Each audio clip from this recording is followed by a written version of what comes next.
Welcome everyone to my channel.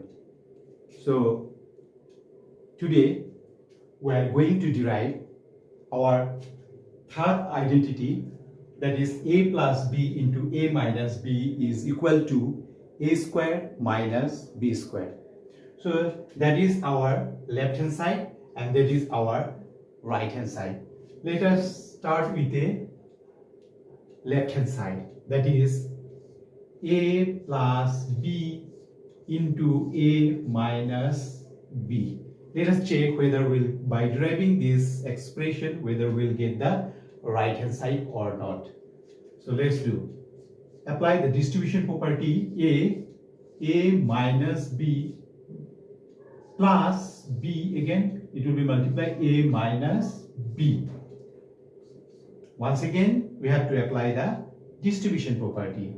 A into a, that is a square, minus a into b, that is ab, plus a into b, again ab, plus minus b into b square.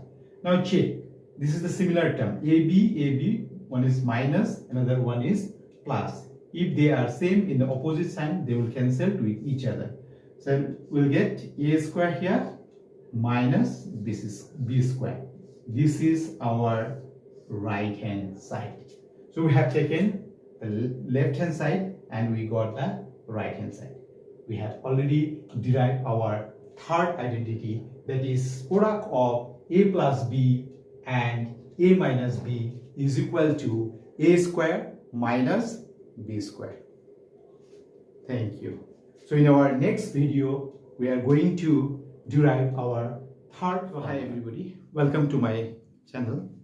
So today's class we are going to derive our fourth identity, that is the product of two binomial x plus a and x plus b is always give you x square plus a plus b whole bracket multiplied with x plus a into b. So this is our right hand side, this is our left hand side. We'll start with the left hand side. Let us check whether we'll get right hand side or not. So our left hand side is x plus a, x plus b.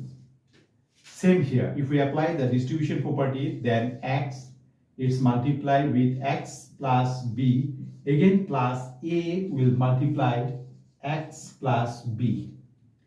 Similarly, again you have to apply the distribution property, that is x into x squared plus x into b, xb, plus again x into a, xa, plus a into b, ab. Now check, these are two similar terms and there is x is common, so we have to take x common. If we take x common, you will get a plus b, x plus ab. So this is our identity, that is product of two binomial, that is x plus a, x plus b always give you x square plus whole bracket a plus b into x plus a into b. So I just request to students, if they forget also the formula, they can easily derive by themselves.